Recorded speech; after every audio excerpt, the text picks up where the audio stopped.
Good morning, everybody. Since we have a shortened schedule today, the activity we were going to do with the creating the models of the compounds, we're going to hold off for another day. Today, we're going to go ahead and do some more practice with counting atoms and chemical formulas. Let's go ahead through a few examples first, and then you'll be able to work with your groups.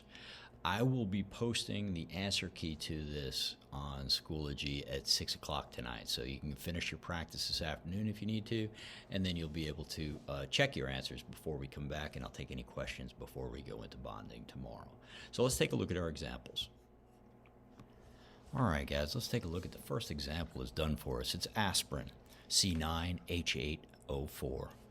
So when we take a look at the total number of elements, we have carbon, we have hydrogen, we have oxygen, for a total number of 3 elements.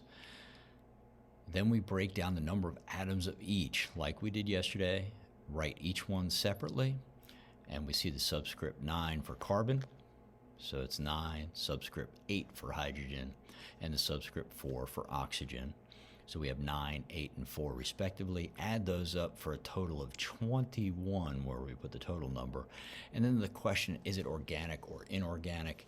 It has carbon in it, so it is organic. Okay, that's our example. And let's take a look at, I'm going to drop down to the second one here. And let's see if we could do that one together.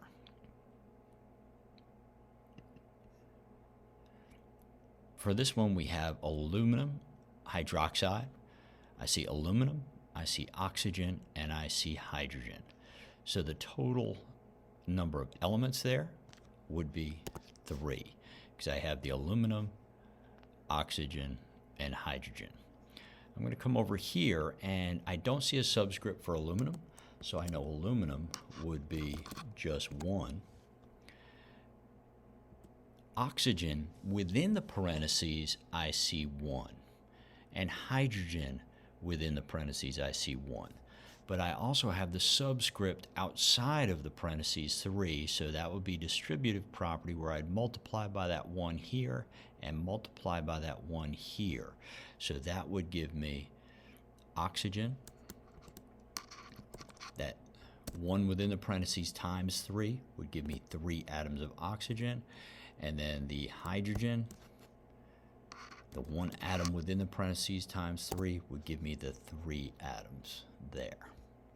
Okay? And I'm going to move that up a little bit so you can see it. All right. And next, if I add those together, I have the 1 plus 3 plus 3 equals, that's 7. For the total atoms, 7 for the total atoms. And is it organic or inorganic? When I look, I have aluminum, oxygen, hydrogen. I do not have carbon, so it would be inorganic. There you go. Let me slide this over. All right. So that would be my example, my 2 examples going through. I wanted to do that second one because you have the parentheses in there as well. You can continue on with your group working on these. When you get to the back, you will notice after you do all 10, we have practice questions to follow up using what you found. So you want to go ahead and answer these also going through. And then you have true, false. So you're going to go ahead and count the atoms in the chemical formulas and then answer the questions on the back. Again, working with your group, and I'll be coming around to help you out. For those of you that are working at home, if you can't print out a copy of this, you certainly can just write it in your notebook, and feel free to send me any questions that you have in Schoology.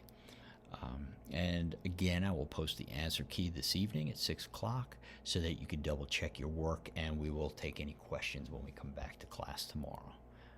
All right, guys, thank you very much. I will let you go ahead and get started on your counting atoms in chemical formulas practice.